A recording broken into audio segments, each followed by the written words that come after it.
إن الحمد لله نحمده ونستعينه ونستغفره ونعوذ بالله من شرور أنفسنا ومن سيئات أعمالنا من يهده الله فلا مضل له ومن يضلله فلا هادي له ونشهد أن لا إله إلا الله وحده لا شريك له ونشهد أن محمدا عبد الله ورسوله صلى الله عليه وعلى آله وصحبه وسلم تسليما كثيرا أوصيكم ونفسي بتقوى الله عز وجل كما جاء في محكم التنزيل يا أيها الذين آمنوا اتقوا الله حق تقاته ولا تموتن إلا وأنتم مسلمون. Dear brothers and sisters, we always begin with praise and gratitude. This is the way the Holy Quran began. This is the way the Prophet ﷺ, when he woke up, it's the lifestyle of a believer to give proper due to where it is owed. And that is to know our Creator and to recognize that we are breathing and living and seeing and feeling, and we're surrounded with all of these favors. And so we say Alhamdulillah, right? And we seek His guidance and we seek His assistance in all of our lives, and when we slip up, we ask His forgiveness.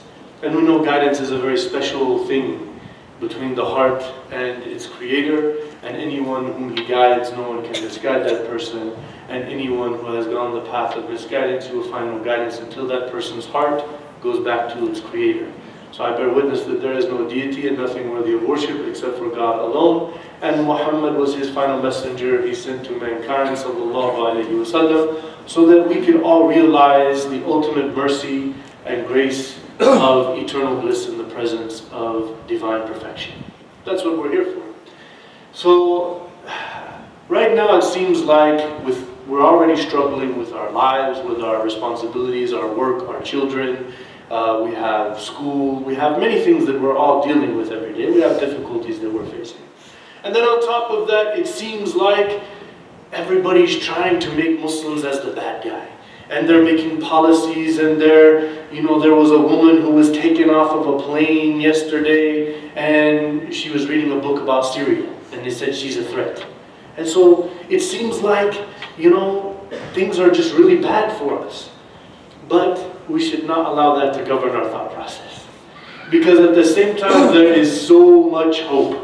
There are so many signs of Allah's support in our midst, right? And so I'm inspired today by the sermon because a good brother came to me yesterday and he was telling me, mashallah, I had this great experience. He was like, subhanAllah, I feel like my iman is raised. And I said, why? He said, I went to Walmart and I found a $100 bill on the ground.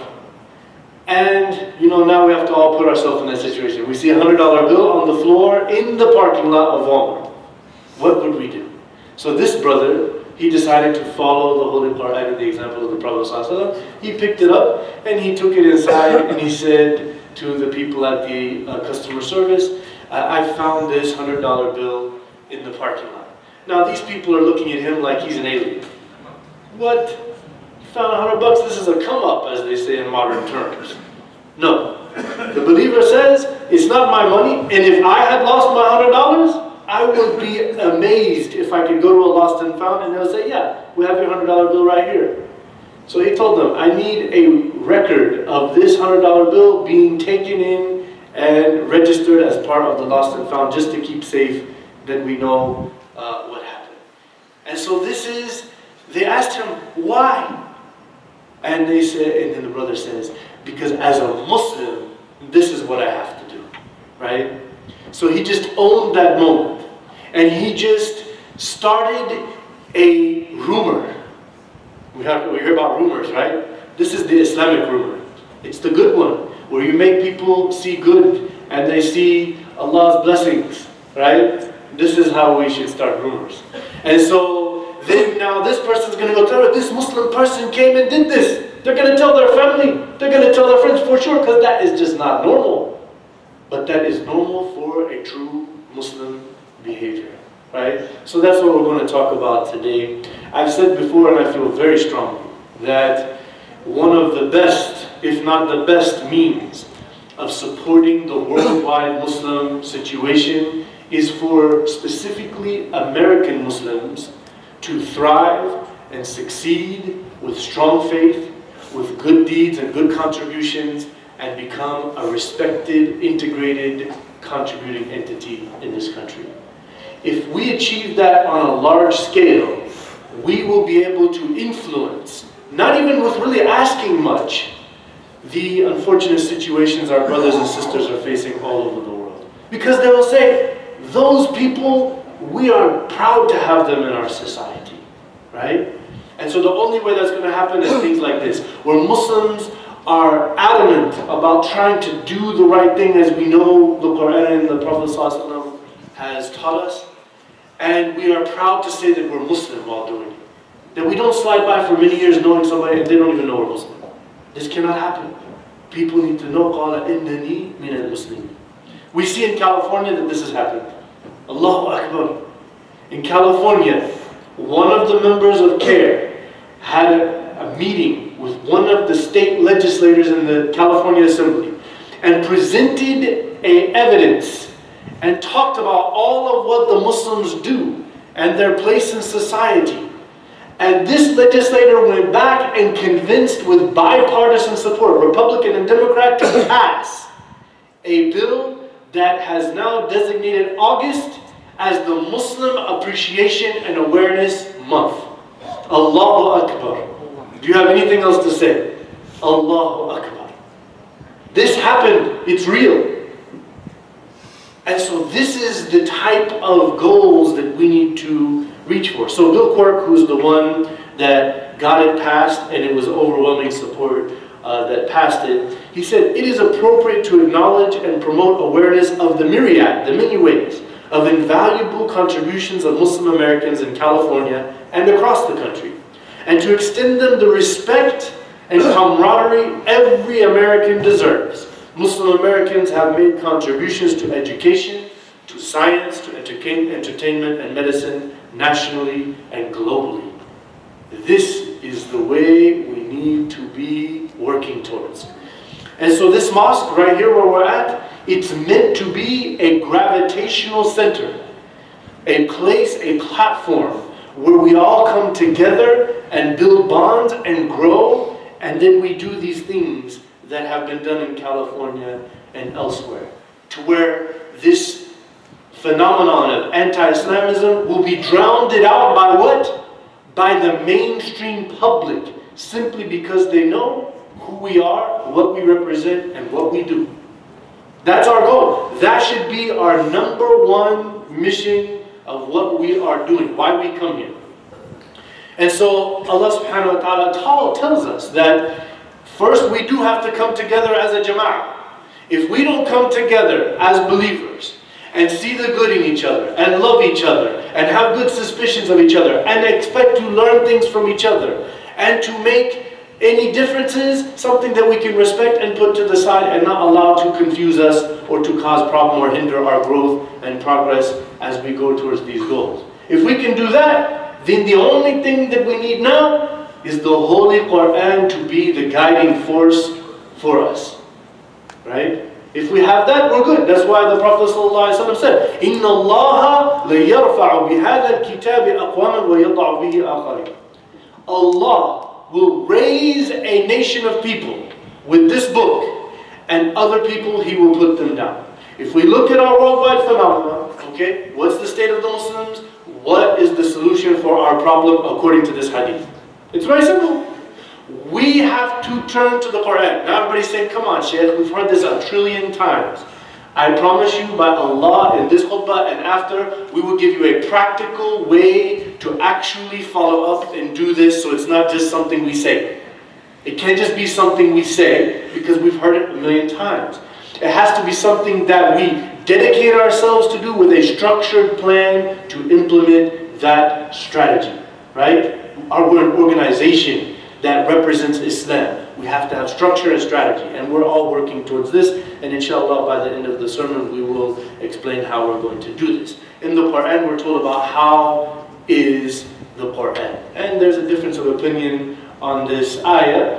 It says, وَمَا مِن دَابَّةٍ فِي الْأَرْضِ وَلَا طَائِرٍ يَطِيرُ بِجَنَاحَيْهِ إِلَّا أُمَمٌ أَمْثَالُكُمْ مَا فَرَّطْنَا فِي الْكِتَابِ مِن شَيْءٍ ثُمَّ إِلَى رَبِّهِمْ يُحْشَرُونَ. So it's interesting the difference of opinion on this. Many scholars said that what this ayah means is that there is no beings that live on this earth and there is no birds flying in the air except for Allah has inspired them to be organized communities, civilizations, if you will. You see the ants and the animals and the bees, and you see the birds and they're flocking and they make their nests and they do all of this amazing stuff, right? All those, they're doing it like that. And then he says, مَا فَرَّطْنَا فِي الْكِتَابِ مِنْ شَيْءٍ. Many scholars said, this is the Lawh al-Mahfuz. Allah knows and He is the guide of all of this, right? So it's in the Lawh al-Mahfuz, the preserved tablet of knowledge in heaven, right? Other scholars said, no. What's being said here is, Allah has inspired all of these beings on the earth, these animals, and all of these birds to have a structured civilization by which they will achieve what they were created for. And then he said, but you people are different. You require a book. And this book has nothing left out of it so that you could know how to properly organize yourselves as a good civilization. Right? And then you return to your Lord. Did you fulfill that or not? This is what many scholars said. And they basically use the other ayah, وَنَزَّلْنَا عَلَيْكَ الْكِتَابَ تِبْيَانًا لِكُلِّ شَيْءٍ. Right? And we have sent this book giving you everything you need to know about how to live your life. Right? So now, the question comes, how did the Prophet ﷺ address this issue to us? He says, مَثَلُ الْمُؤْمِنِ الَّذِي يَقْرَأُ الْقُرْآنِ مَثَلُ الْأُتْرُجَّةِ رِيحُهَا طَيِّبٌ وَطَعْمُهَا طَيِّبٌ. So he said, the example of the believer who reads the Qur'an and learns from it is like utrujja. It's a type of date that has a very beautiful color. It smells good. You can see it from far. And then when you taste it, it's so sweet and tasty. Right? Then he said, مَثَلُ الْمُؤْمِنِ الَّذِي لَا يَقْرَأُ الْقُرْآنِ مَثَلُ التَّمْرَةِ لَا رِيحَ لَهَا وَطَعْمُهَا طَيِّبٌ.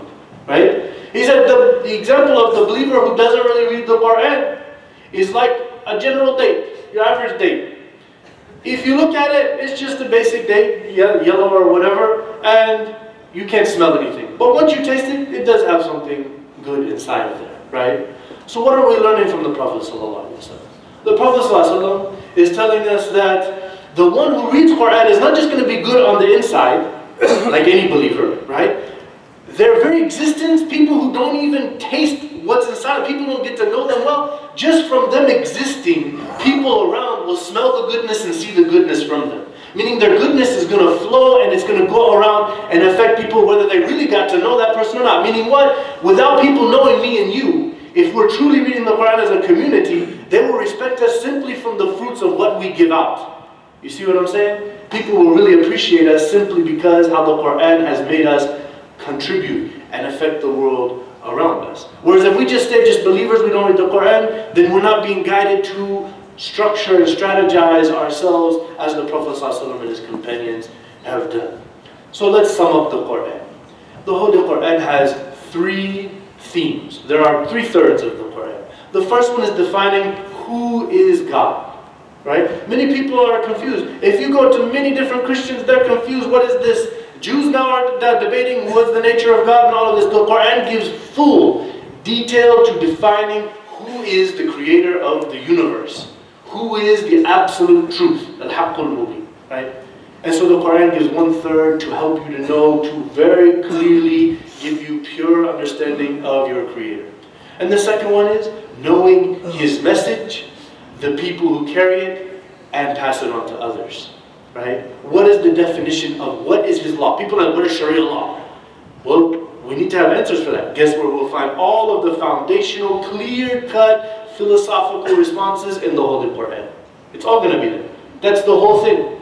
Right? So we learn the law. We learn about spiritual purification and all of that, and character development.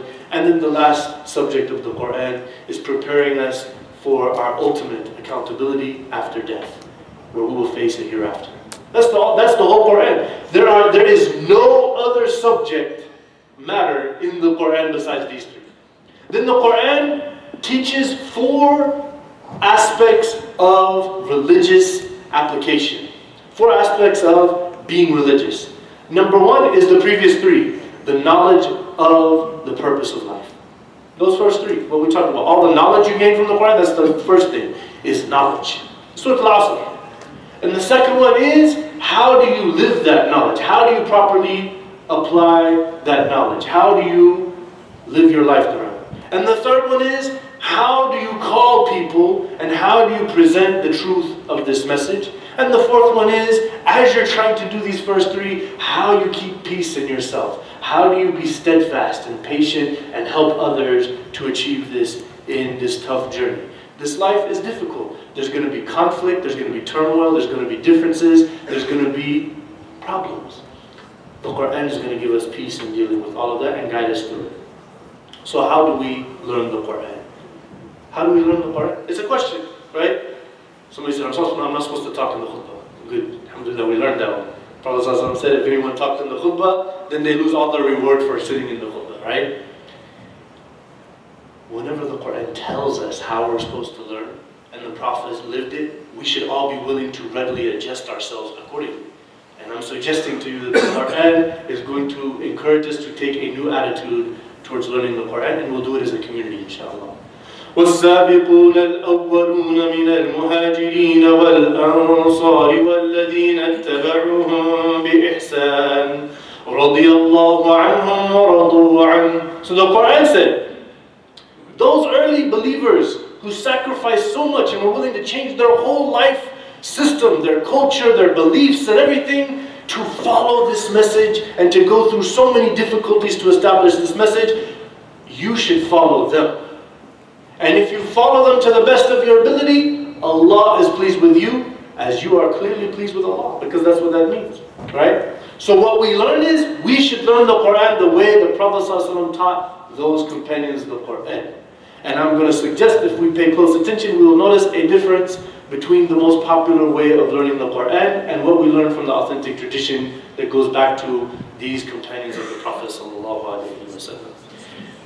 Many of the early companions of the Prophet, Abdullah ibn Mas'ud, Abdurrahman al-Sulami, and many others, they talked about how they learned the Quran from the Prophet ﷺ.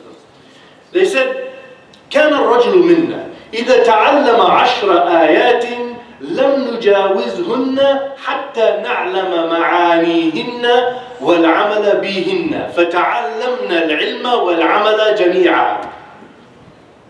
الله أكبر. This is authentic. Ahmed Shakir said, على شرط مسلم هذا الأثر. Okay, so there's no question about, is this the real way? This is. It says that Abdullah ibn Mas'ud tells us, the one who the Prophet ﷺ said, if you want to learn the Quran, then learn it from Abdullah ibn Mas'ud. And so he said, when we learned the Quran from the Prophet ﷺ, we would not learn more than 10 ayahs. We would never go past 10 ayahs until we learned what those ayahs mean and how to live by them. Until we were thinking and living accordingly to these 10 ayahs. Then he would give us 10 more. This is what they told us. So, Abdullah bin Umar, he talked about it as well. And this is a very interesting athar, which is also authentic, and all the scholars of hadith have taken this, and the mufassirin all agreed upon it and put it in there. He says, لَقَدْ عِشْنَا بُرْهَةً مِّن دَهْرٍ وَأَحَدُنَا يُؤْتَى الْإِيمَانَ قَبْلَ الْقُرْآنِ. Abdullah bin Umar says, in our day with the Prophet ﷺ, we used to learn faith before the Quran. وتنزل السورة على محمد صلى الله عليه وسلم فنتعلم حلالها وحرامها وأمرها وزاجرها وما ينبغي أن نوقف عنده منها. Right? What he's saying is, we would not just try to memorize or read the Quran fast. We would read the Quran and we would stop while reading the Quran. And the Prophet ﷺ would teach us what is the thing that we learn from this? How does this affect us? What's the ruling on this and that? How do we preserve ourselves from following the shaitan? How do we correct our lifestyle? How do we appreciate the beauty of this message, and when should we stop and when should we start in properly reciting it? Right?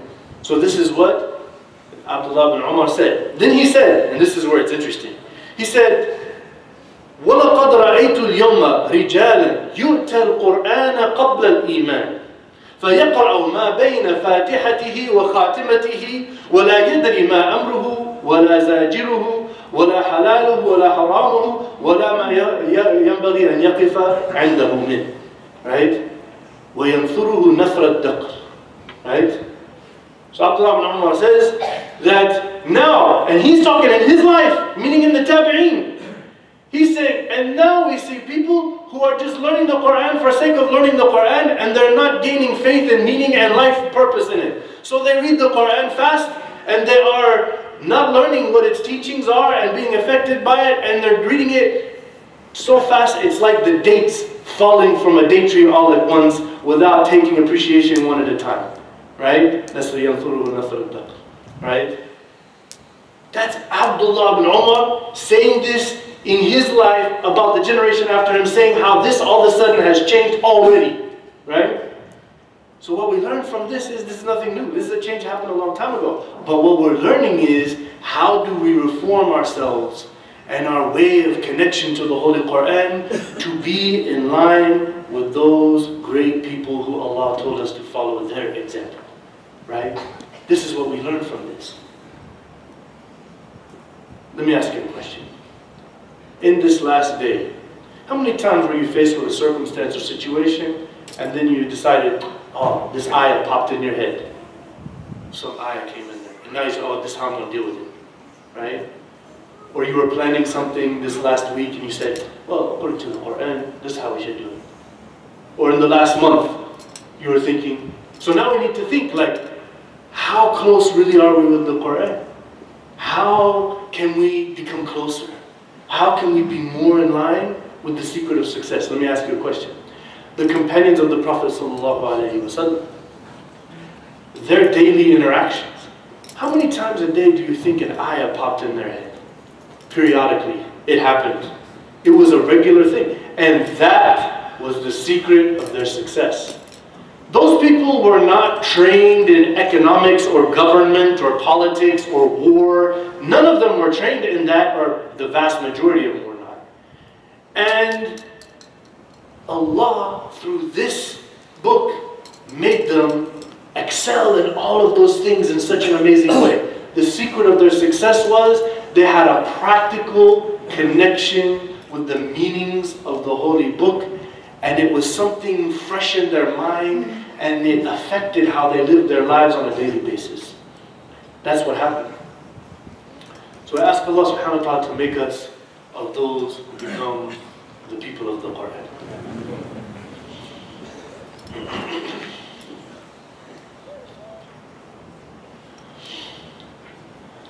Bismillah, alhamdulillah, wa salatu wa salam ala rasulillah wa ala sahbihi ajma'in. As individuals, as families, as a Muslim community of Tulsa, as this mosque, there's only one way we're going to succeed. It has two elements. There are two elements of our success, according to the Quran. وَأُولَٰئِكَ هُمُ الْمُفْلِحُونَ. Right? قَدْ أَفْلَحَ الْمُؤْمِنُونَ, and so forth. Well, how are we going to succeed? Number one, we have to really truly embrace each other. We have to really go across ethnic and even traditional understanding of Islam and build good connections and love for each other. True relationships based upon we are Muslims. We have faith in our heart. We came here. Why are you all here right now? يا أيها الذين آمنوا إذا نودي للصلاة من يوم الجمعة فاسعوا إلى ذكر الله وذروا. What does this ayah mean? The reason why you're all here, because the Quran said. Okay? See, some people think we're just supposed to do it. Right? If we go back to really getting into the Quran and really having an intimate connection, then we learn It's Allah told me to. He said, "Oh, you believers, if you hear the call to prayer, you're late." That's what it's saying. If you hear the call to the prayer on Juma, because it's Surah Al-Juma, the chapter about Friday, then hurry up to the khutbah. Dhikrillah is the khutbah. And leave any business that you're involved in. It's no good now. You can't be in business. That's what Allah said in the Quran. If you do a business transaction, or you're working and getting paid for doing work while the khutbah is happening, it's sinful.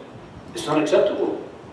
Because Allah said so. Why? So that we can get together and form this connection based upon Allah's will, that we will all come together as one, La ilaha illallah Muhammad Rasulullah, and we will learn some things from the Quran and from the example of the Prophet ﷺ that will raise us, that will build on us.